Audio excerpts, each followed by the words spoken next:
Morning mga kaibigan, bago na namang pasok. Pix Pro TID 2000. So, ang problema nito ay dead set. So, ngayon,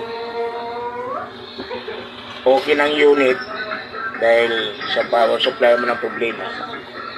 So, ito na mga kaibigan, for testing na kung meron ba ng lumabas na display. Sasaksak na natin.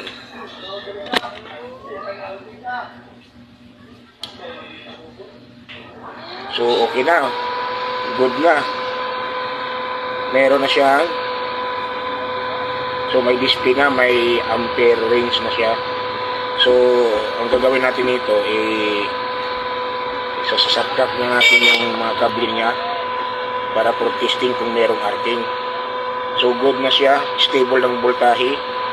Stable ang frequency.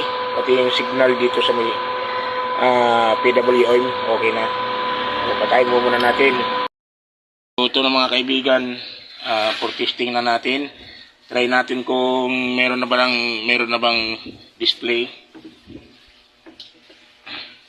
So, meron na. Naka 0-0. So, try natin muna. Try natin kung ma-spark.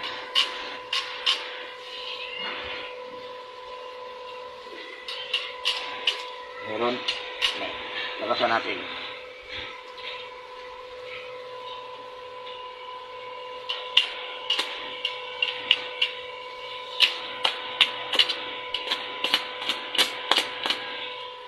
Lakasan pa natin.